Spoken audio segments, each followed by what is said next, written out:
Coming back to Havenbrook was never part of my plan, but here I am, sitting in the same kitchen where I spent so many teenage mornings, staring at the cracked linoleum and the familiar yellow curtains swaying gently by the window. Life has a funny way of leading you in circles, even when you think you've moved on. My name is Emily Thompson, and I moved back to this small Massachusetts town to care for my father, Robert. A retired historian, his mind, once sharp and overflowing with stories of the past, is now dulled by illness. I find myself walking a tightrope of grief, grieving the man I knew while he is still physically here. The town hasn't changed much since I left. The same quaint shops line the historic town square, the same elderly neighbors still wave from their porches, and the same feeling of being trapped beneath the weight of Havenbrook's history presses down on me. It's beautiful, yes, but there's something about the quietness here that feels haunted, like the past is always just a step behind, whispering through the cracks in the old brick buildings. I try not to let it get to me, but every evening, as I walk through the town square after visiting my father at the hospital, I can feel it.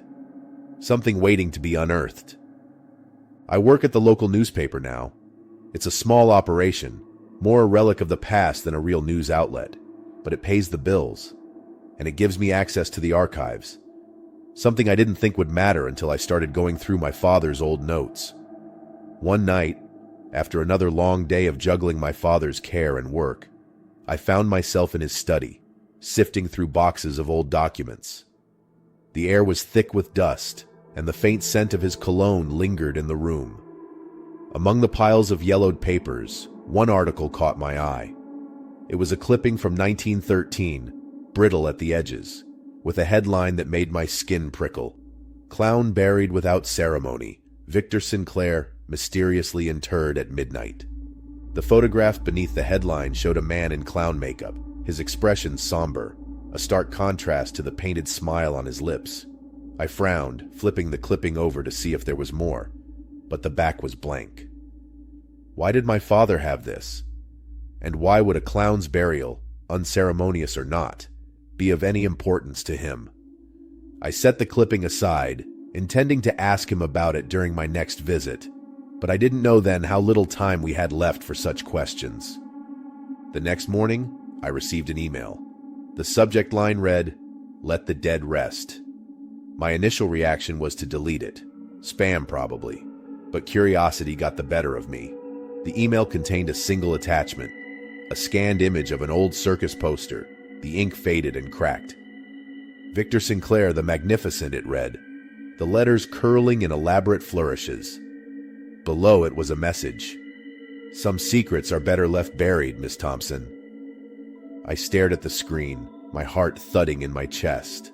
A prank, I told myself. Someone from the paper messing with me.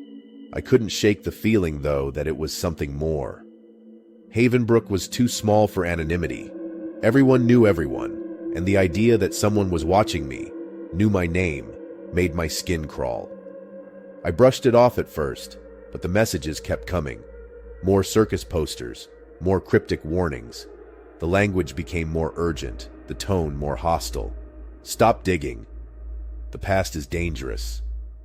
I'd never been one to scare easily, but there was something about the anonymity of it all that made me feel like I was being watched, like the walls of Havenbrook were closing in on me. I mentioned it to Jake Miller, my old high school friend who had become a local cop. He was the kind of guy who had always worn responsibility well, steady, dependable. But when I showed him the emails, he shifted in his seat, his eyes darting to the side, and he told me to let it go. He didn't say why, but his nervousness told me everything I needed to know. He was scared, and Jake was never scared. Then there were the sightings. It started with a glimpse of a man at the edge of the town square, his clothes oddly old-fashioned, his face turned away as if trying to hide.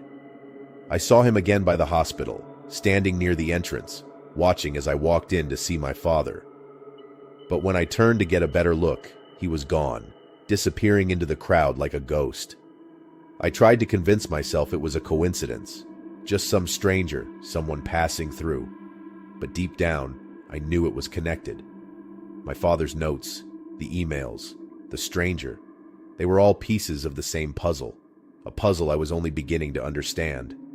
My father's health took a turn for the worse soon after. One day he was stable, the doctors hopeful, and the next, he was slipping away, his body weak, his mind clouded. I spent hours by his bedside, holding his hand, listening to the shallow rise and fall of his breathing. One evening, as I was sorting through his things at home, I found his medical records, and something didn't add up. The medications listed in his file weren't the ones the doctors had told me about. There were discrepancies, things that didn't make sense. My stomach churned as I realized that someone had tampered with his treatment, that maybe his sudden decline wasn't natural at all. I confronted the doctors, but they brushed me off, their eyes sliding away from mine, their voices full of empty reassurances. I went to Jake again, showed him what I'd found. He looked at the records, his face pale, and he told me to be careful. "There are people in this town, Emily," he said, his voice low. "People who don't want the past brought up. My dad, he's one of them. Just leave it alone. For your own sake." But I couldn't leave it alone.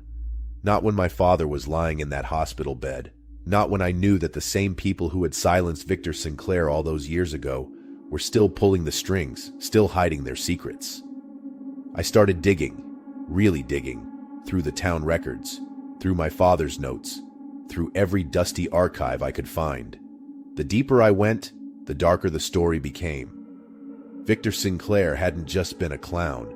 He had been a whistleblower, someone who had uncovered corruption among Havenbrook's elite. The town council, the very families who still held power today, had orchestrated his death, buried him without ceremony to keep their crimes hidden. And now, a century later, they were doing it again, silencing anyone who got too close. Jake was torn.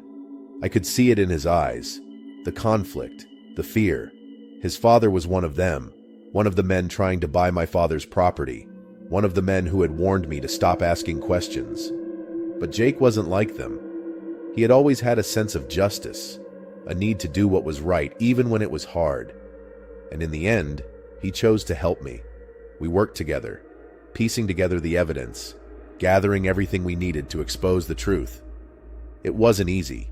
There were threats, phone calls in the middle of the night, shadows moving outside my window, the sense that I was never truly alone. But I couldn't stop. My father had dedicated his life to uncovering the past, to telling the stories that no one else would, and I owed it to him to finish what he started. With Jake's help, I wrote the article, a piece that laid everything bare. The corruption, the lies, the crimes that had been buried for too long. The morning it was published, the town seemed to hold its breath. The paper sold out within hours, the story spreading like wildfire. There were arrests, Jake's father among them, and the town council was disbanded, the old families finally facing the consequences of their actions. It was bittersweet. My father was still in the hospital, his condition fragile, but there was a sense of justice, of closure. The weight that had pressed down on Havenbrook for so long was finally lifting. Jake and I stood together in the town square that evening, watching as people gathered, talking, their faces a mix of anger and hope. He looked at me, his eyes tired but relieved, and I knew that despite everything, we had done the right thing. "Your dad would be proud," he said, his voice soft, and I nodded, tears stinging my eyes. I hoped he was right. I hoped that somewhere, somehow, my father knew that his work hadn't been in vain. Havenbrook is still the same in many ways, the same quaint shops, the same old buildings, but there's a difference now, a sense that maybe, just maybe, the future doesn't have to be defined by the past. My father is still with me, his recovery slow but steady, and Jake and I are rebuilding our friendship, one step at a time. The past will always be there, whispering its secrets. But now, I'm not afraid to listen. And that, I think, is what my father would have wanted all along. Story 2. If I'd known that photo would change everything, I might have told Alex to leave it at the flea market. But life doesn't give you that kind of foresight, does it? Life is a series of small decisions, inconsequential until they're not. One Saturday afternoon, Alex came home, his eyes wide with excitement, holding a tattered black and white photograph he'd found at a flea market in Queens. It was old, the edges frayed, showing a clown standing in a misty field, his face painted but strangely blank, haunting even without the colors. "Look, Mom," he said, flipping it over. There were words scrawled in fading ink. "Felix, 1913. I smiled, ruffling his hair. "Creepy," I said. "Where did you find it?" He shrugged. "There was a box of old pictures, and I thought this one looked cool." He looked at the clown again, fascinated. There was something in his expression, a curiosity I knew too well. It was the same curiosity that had gotten me into trouble countless times in my career as an investigative journalist, chasing down leads, asking questions that others were too afraid to ask. I should have known then that this was more than just an old photograph. A week later, things started getting strange. It was subtle at first, the sound of something scraping against the floor in the middle of the night, the flicker of the kitchen light when no one was near the switch. I chalked it up to the building, an old pre-war apartment with creaky floors and unreliable wiring. But then Alex came into my room one night, his face pale, his eyes wide with fear. "Mom, there's someone in the kitchen," he whispered, his voice barely audible. My heart pounded in my chest as I reached for the baseball bat I kept beside my bed. "Stay here," I told him, my voice steadier than I felt. I crept down the hallway, my feet silent on the hardwood floor, the bat raised. The kitchen was empty, the light still flickering. But on the table, right beside the bowl of fruit, was the photograph of Felix, the clown's eyes now seemingly fixed on me. I hadn't moved it there. I was certain of that. The next day, I tried to brush it off, to convince myself it was all just a coincidence. But then Alex started talking about Felix, how he'd seen him again, standing in the hallway, watching him. I felt the chill settle into my bones as I listened. "It's just your imagination," I told him. But even as the words left my mouth, I didn't believe them. I knew there was something wrong. I decided to do what I did best, research. I took the photograph to my office, scanning it into my computer, running searches on Felix, on the circus, on anything that could connect the dots. Hours slipped away as I combed through archives, old newspaper clippings, and online forums. Finally, I found something. A mention of a clown named Felix, who had performed with the Laughing Carnival, a notorious traveling circus that had disbanded in 1914 after a scandal that had been buried beneath layers of secrecy and time. The Laughing Carnival, it turned out, had been more than just a circus. It had been a cover for something far more sinister, rumors of illegal activity, disappearances, and exploitation. The deeper I dug, the more it felt like I was unearthing a century-old wound that had never truly healed. I took my findings to my editor, hoping to pitch it as a story, but my boss, a no-nonsense, hardened veteran of the news business, just shook his head. "Natalie, some stories are better left untold," he said, his voice uncharacteristically tense. "This isn't something we need to get involved in. Drop it." I was taken aback. I'd never seen him so unnerved. "What do you mean, better left untold? Isn't it our job to tell the truth?" I argued, my voice rising. He looked at me, his eyes tired, his jaw clenched. "This is bigger than you think. Leave it alone, Natalie." It wasn't in my nature to back down, especially not when I felt that something was being deliberately hidden. But the more I pushed, the more resistance I faced.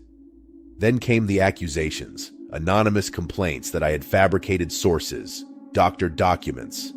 I was suspended, my credibility called into question, my reputation tarnished overnight. And just like that, the story was taken from me, the investigation dead in the water.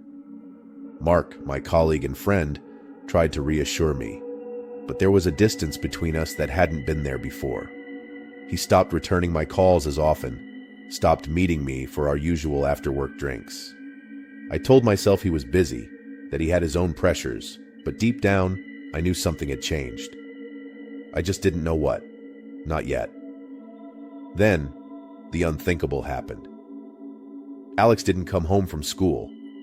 I called the school, my heart in my throat, my hands trembling as I listened to the secretary tell me that he'd left at the usual time, that he'd walked out the doors like every other day. Panic gripped me, a fear unlike anything I'd ever felt before. I called Mark, but he didn't pick up. I called the police, my voice breaking as I tried to explain that my son was missing, that something was wrong, that this was all connected. It was hours later when I received the message, "Stop digging, or you'll lose everything." Attached was a picture of Alex, his face pale, his eyes wide with fear, standing in what looked like an old abandoned warehouse. My hands shook as I stared at the screen, tears blurring my vision. I knew then that this wasn't just about a story. This was about power, about secrets that had been buried for over a century, secrets that people were willing to do anything to protect. I didn't know who else to turn to. My trust in Mark was shattered. My boss had made it clear he wouldn't help, and I was running out of time. That's when I met Detective Lisa Nguyen. She was a friend of a friend, someone who had heard about my situation and offered her help. From the moment I met her, I could tell she was different, sharp, focused, no patience for bullshit. She listened as I explained everything, her expression never changing, her eyes locked on mine. "We're going to get your son back," she said, her voice steady, her confidence unwavering. It was the first time in days that I felt a glimmer of hope. With Lisa's help, we began to unravel the web of lies and deceit that had kept the truth hidden for so long. We tracked the message, traced it back through encrypted servers, followed every lead, every scrap of information. It all pointed back to Mark. The realization hit me like a punch to the gut. Mark, my friend, the one person I thought I could trust, was part of it. He was involved in keeping the truth about the Laughing Carnival buried, tied to a modern-day trafficking ring that used the same methods, the same fear, to exploit and control.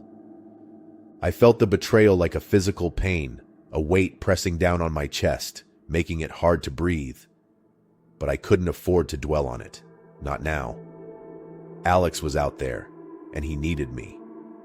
Lisa and I worked through the night, piecing together the clues, narrowing down the possible locations. And finally, we found it. The warehouse in the photo, a crumbling building on the outskirts of the city, hidden among the forgotten remnants of a once bustling industrial district.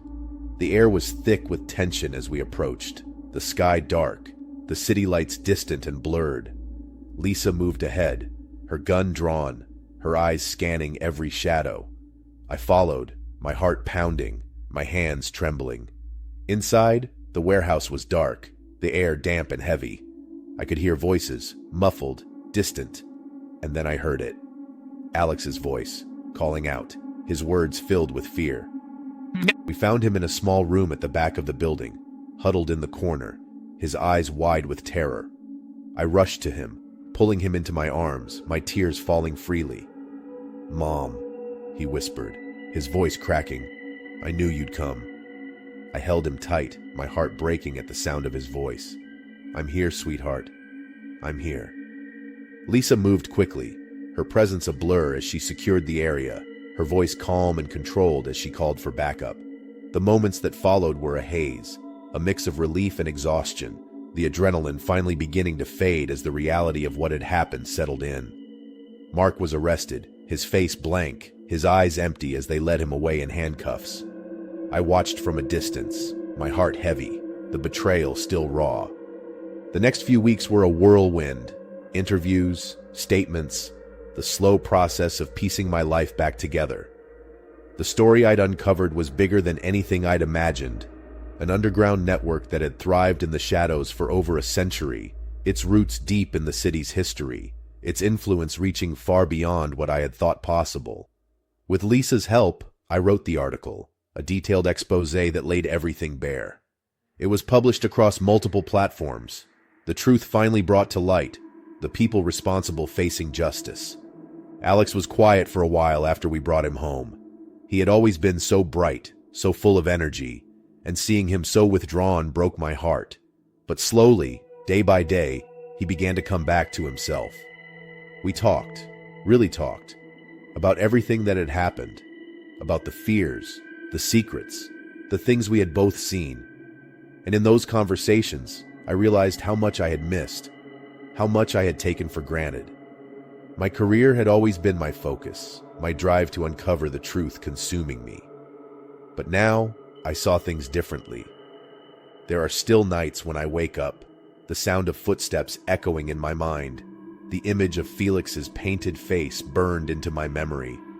But I know now that the past, no matter how dark, cannot hold power over us if we refuse to let it. I'm learning to let go of the fear, to let go of the anger, and to focus on what truly matters. My son, my family, the life we're building together. The city is still vast, still filled with secrets, but it's also filled with hope, with people willing to stand up, to fight, to make things right. And as I look at Alex, his laughter filling our small apartment once more, I know that we're going to be okay. We've faced the darkness, and we've come out the other side, and that, I think, is all anyone can ask for.